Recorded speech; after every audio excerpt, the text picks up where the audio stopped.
For decades, stories about UFOs were often dismissed. Many considered them too vague, lacking solid evidence, and based only on the hazy accounts of unreliable witnesses. But what happens when these unidentified objects don't just appear in the sky, but leave real tangible traces on the ground? We're talking about strange scorch marks, unusual radiation, and even fragments of metal with structures that don't match any known human technology. Some witnesses claim they were burned by a blast of heat from an unknown source. Trees have been found wilted and scorched in perfect circles where the objects supposedly landed. Some reports even mention episodes of lost time minutes vanished from memory, as if time itself had been distorted. This time, instead of looking up to the sky searching for flickering lights, we're going underground, tracing the evidence left behind by them, the strangers from somewhere out there in the universe.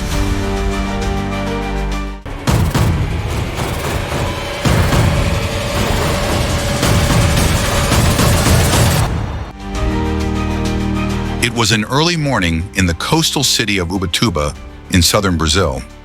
Just as dawn was breaking, a group of fishermen preparing to head out to sea were suddenly startled by a sharp, thunderous explosion, so loud and piercing it felt like the sky itself had been torn apart. Looking up, they saw a brilliantly glowing object flying at an incredible speed so fast it didn't resemble any aircraft known to man. In a split second, the object began to shudder violently and then exploded midair, bursting into a blinding flash of light before vanishing, leaving behind no trace of black smoke or burning debris as would be expected in a typical crash. But then something strange happened. A light rain of metal fragments fell over the sea in front of them. One of the fishermen, whom we'll call Jack Morales, scooped up several silvery pieces of metal, lightweight, shiny, and showing no signs of rust even after being submerged in seawater. Sensing something out of the ordinary, Jack sent a few samples to a well-known journalist at the time named Arthur Prentice. Prentice then passed the samples on to Brazil's national laboratory for analysis. The results stunned the scientific community. The material was almost perfectly pure magnesium alloy, up to 99% purity. A level of refinement far beyond any known metallurgical standards of that era, and even today, incredibly difficult to achieve with modern technology. What's more, researchers couldn't find any trace of industrial processing on the material. It showed no signs of oxidation, no corrosion, and lacked any characteristics of known manufacturing methods on Earth. Some of the samples were later sent to the United States for further analysis using more advanced equipment, and all results remain consistent. This material did not belong to any technology created by humans in the mid-20th century. What's even stranger is that there were no reports of any aviation accidents, military or civilian, near the waters of Ubatuba at the time. No wreckage, no engine noise, only an explosion in the sky and those mysterious metal fragments. And from there, a cascade of unanswered questions began. To this day, the Ubatuba incident is considered one of the very few UFO cases to have left behind physical evidence, something tangible that can be touched, tested, and analyzed. But what was it? Why did it explode? And why was its alloy refined to a level far beyond even modern technological capabilities? These questions to this day can only be answered by the cold, indifferent silence of the universe.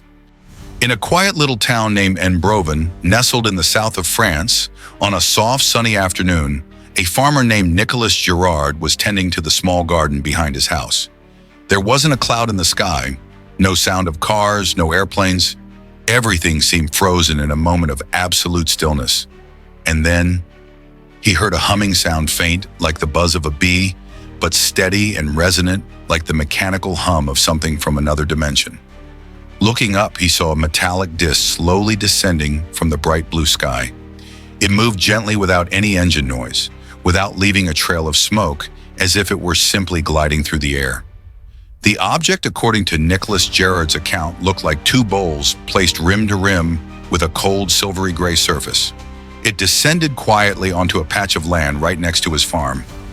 It didn't fall, it came down gently as if guided by an invisible force, completely defying all conventional rules of gravity. There was no sound, no wobble, just a movement so smooth and precise it felt unnatural.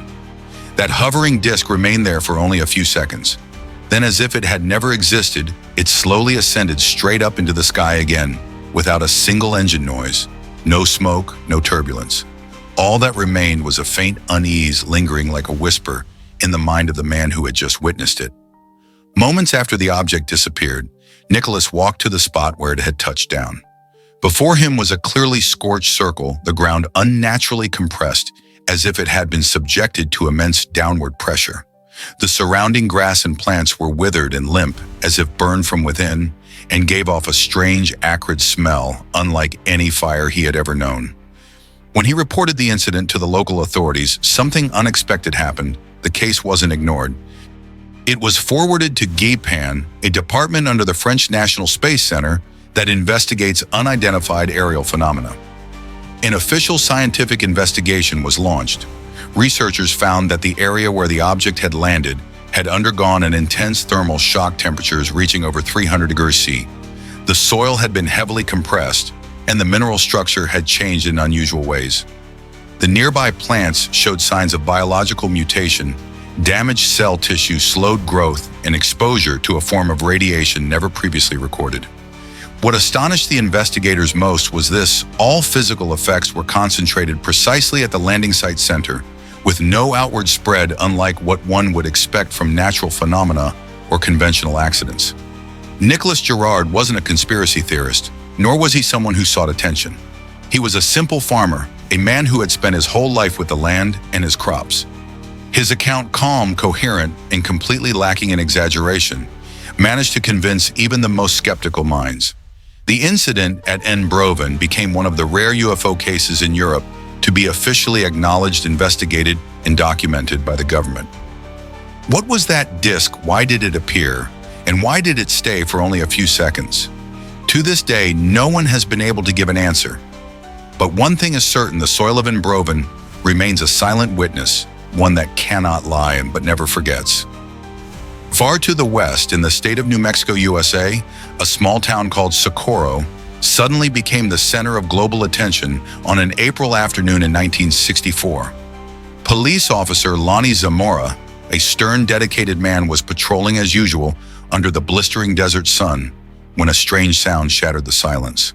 A sharp, piercing whine echoed from the distance, accompanied by a flash of bright light in the sky. At first, Zamora thought it might be a car accident or a gas explosion.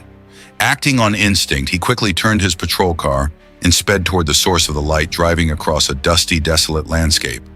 But what he saw next was not the aftermath of any accident. Resting in a sandy valley, a bizarre object came into view, oval-shaped like a giant silver-white egg sitting on the ground.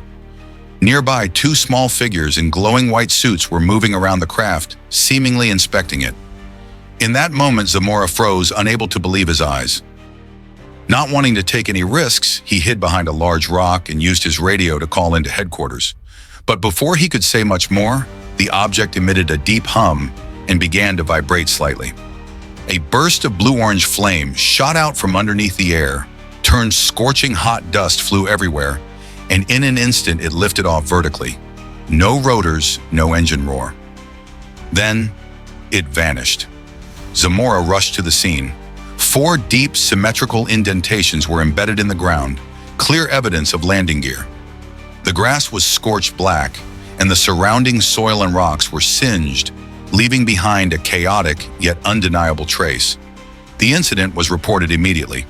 Within hours, agents from the FBI, the U.S. Air Force, and representatives of Project Blue Book, the military's official UFO research program, arrived to investigate the site.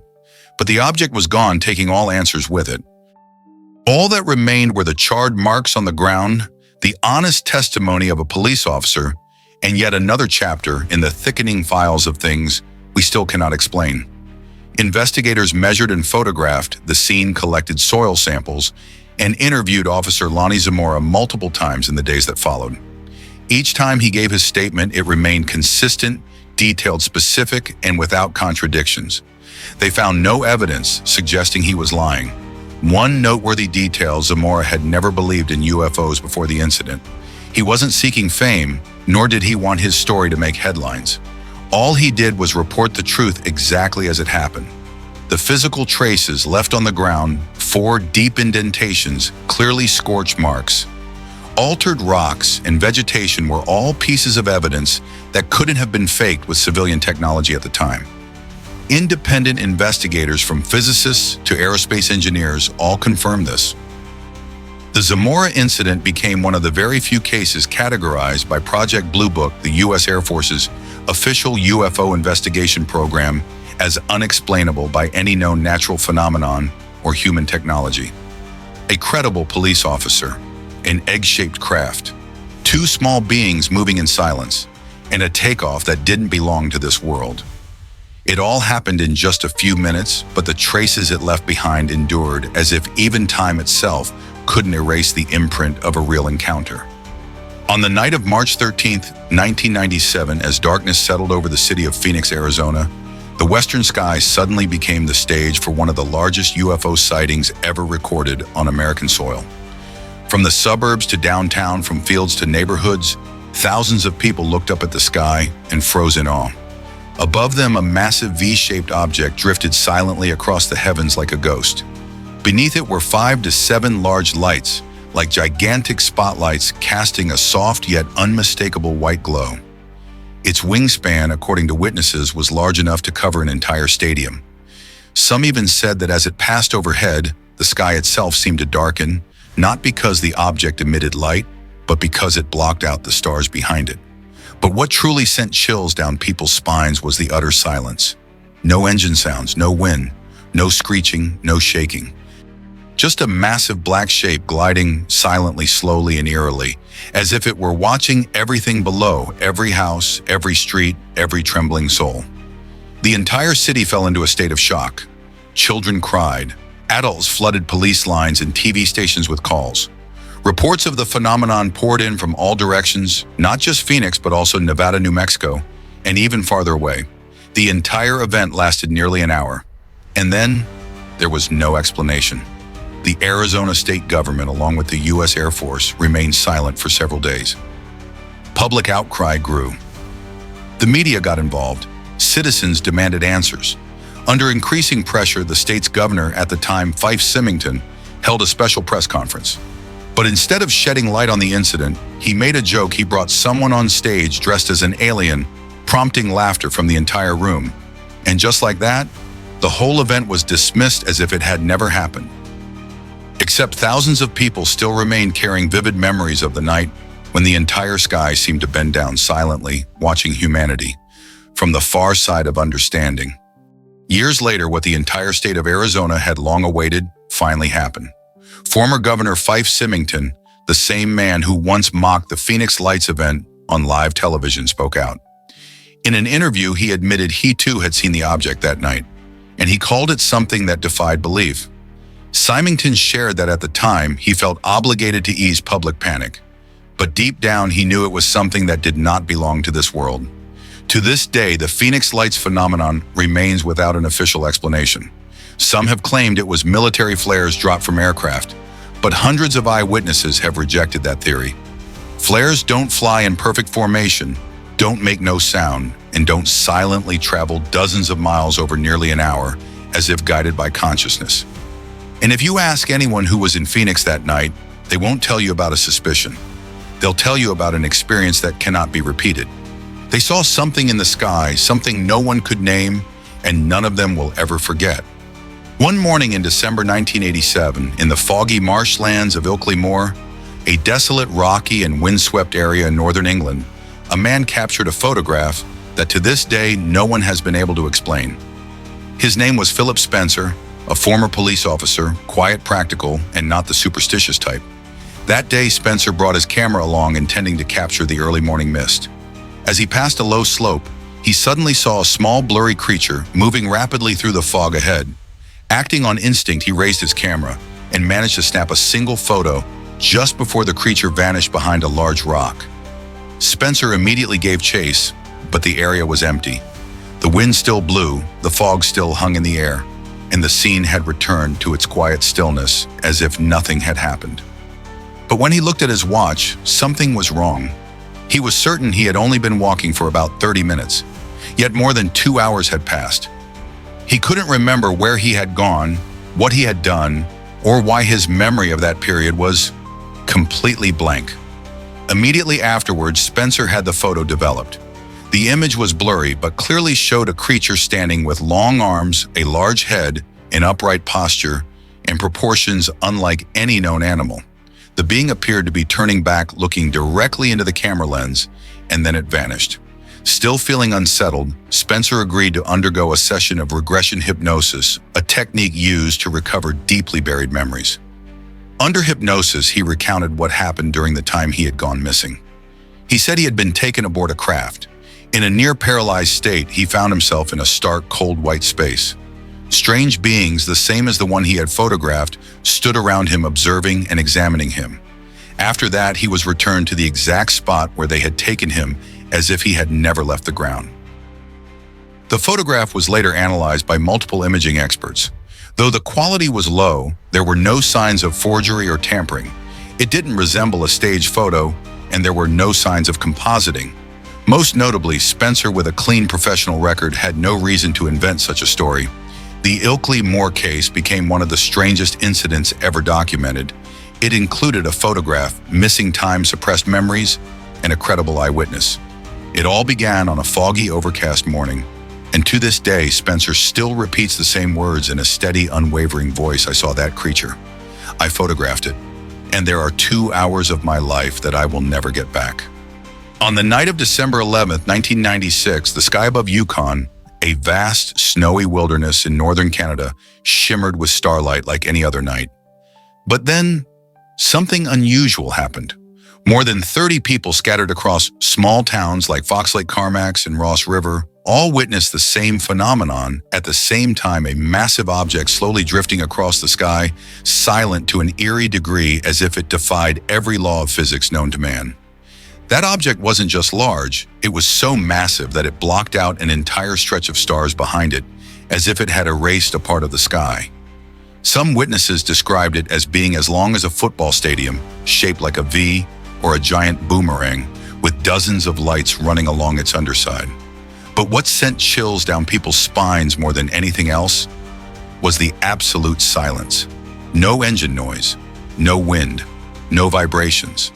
The enormous object glided by like a cloud, gentle, slow, yet full of presence. It flew so low that many said they could feel its weight pressing down from above, forcing some to instinctively step backward. It didn't shoot across the sky like a meteor. It didn't blink or roar like an aircraft. It moved across the sky with calm, as if it were scanning or simply observing the ground below. A few minutes later, the object vanished behind the distant mountains, leaving behind a quiet shock wave that seemed to ripple through the night. The next morning, radio stations and Yukon police hotlines received dozens of calls from various towns, all recounting the same story.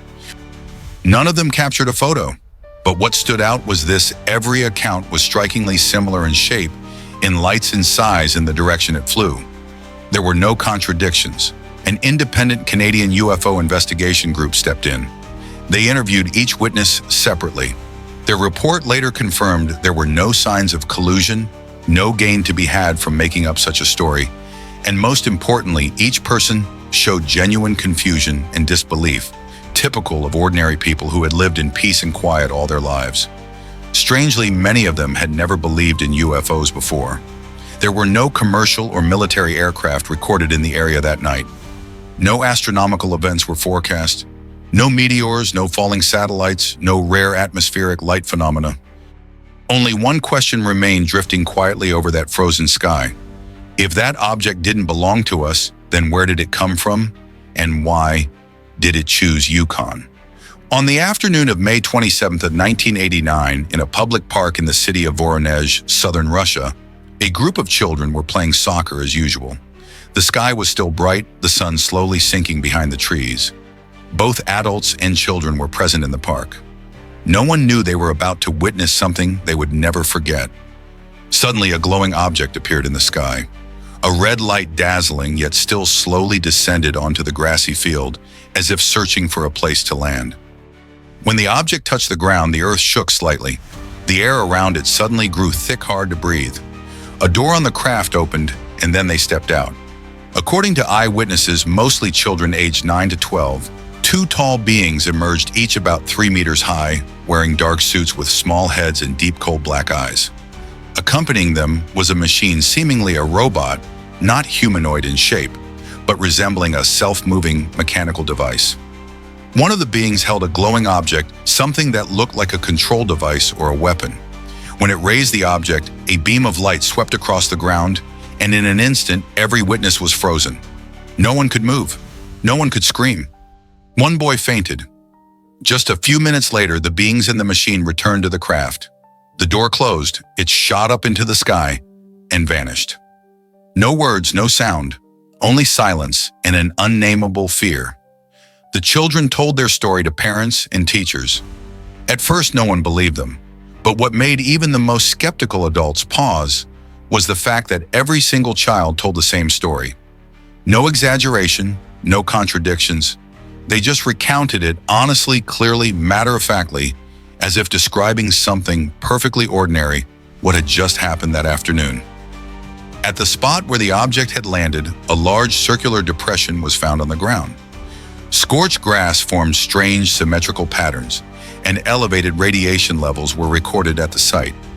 But what shocked everyone even more was the reaction of the authorities.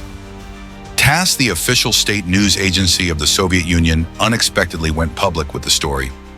In a country known for its strict control over information, especially during the Cold War, the fact that a national news outlet confirmed the incident as an unexplained phenomenon drew global attention. This was one of the rare, perhaps the only instances in which a government acknowledged something that might have come from beyond Earth. And where it happened wasn't New York or Moscow, but Voronezh, a quiet little town no one would have expected to become the center of something so mysterious. That fall, a group of children became witnesses to something beyond what even adults could imagine. No one has ever proven that they lied, not a single one. But Russia wasn't the only place where strange things were happening. On the night of November 2nd, 1957, the small cotton town of Levelland, Texas lay still and quiet, just like every other night. But around 10:30 p.m., everything changed. Two men driving a truck on rural Route 116 saw a massive glowing object hovering just ahead, only a few meters above the ground. The light was blinding like high-beam headlights, but made no sound at all. As they got closer, suddenly the engine went dead. The headlights cut out and the steering wheel locked up as if frozen. They tried to restart the truck, but nothing worked. A few minutes later, the object shot up into the sky and vanished. And just like that, the truck roared back to life as if nothing had happened. Within just a few hours, Levelland police began receiving dozens of similar reports from people in different areas around town. Each described the same thing: a glowing object floated across the road, the vehicle engine died, and then after a few minutes, everything returned to normal. Some witnesses said the object looked like a large egg between 9 to 12 meters long, glowing either bluish-white or a fiery red, and moving incredibly smoothly. Some said it hovered. Others reported seeing it shoot beams of light toward their cars. But regardless of the angle or details, the effect was always the same: engine's dead, eerie silence, and then restarting as soon as the object left. Sheriff Weir Clem, a man known for being practical and skeptical, went out to patrol that night after receiving an overwhelming number of calls. He saw it with his own eyes, a glowing object hovering directly above the road. More than that, his patrol car's radio was completely scrambled and the engine began to lose power, even though his foot was still firmly on the gas pedal. The U.S. Air Force launched an investigation under Project Blue Book, the government's major UFO research program at the time. They suggested it might have been ball lightning, a rare and poorly understood form of spherical lightning, but the witnesses, including police officers, immediately rejected that explanation. Ball lightning doesn't hover over dozens of cars, kill engines, and vanish in a precisely repeated pattern. The Levelland incident has become one of the clearest and most iconic examples of how UFOs can exert electromagnetic interference on human mechanical equipment. It was no longer a feeling, no longer a mirage, not imagination, but events that could be measured, verified, and still have no reasonable explanation. On May 20th, 1967, Stan McCulloch, an amateur geologist, was prospecting for silver near Falcon Lake, Canada, when he encountered two disc-shaped flying objects hovering in the sky. One flew away. The other descended, landing just a few dozen meters from him. A hatch opened on the side of the craft and a brilliant white light poured out from within. No sound, no people. Curious, he stepped closer and touched the hull only to be burned instantly. The exterior was so hot it scorched his skin. Then a blast of hot gas shot from the craft, knocking him to the ground. The object lifted off and vanished. Stan was taken to the hospital with a high fever, grid-like burns on his chest, severe dehydration, and symptoms of radiation exposure. Doctors couldn't identify any clear medical cause. The Canadian government launched an investigation and found no evidence he was lying. Michalak refused every opportunity to profit from the story. He didn't write a book. He didn't do TV interviews. He simply told exactly what happened. It wasn't just a story, not a dream. There were scorch marks on the ground, withered vegetation, burned human skin watches that stopped ticking, and metal fragments with a level of purity far beyond current human technology. If it was all just imagination, who burned the earth, who caused radiation inside a human body, and what left behind footprints that matched no known man-made machine? Perhaps what we still call unidentified has already been here, has already made contact, and has already left a message, not through words, not through radio waves, but through physical evidence and a haunting presence that humanity still hasn't shaken off to this day. The question is no longer, do they exist, but rather, do we have the courage to face that truth?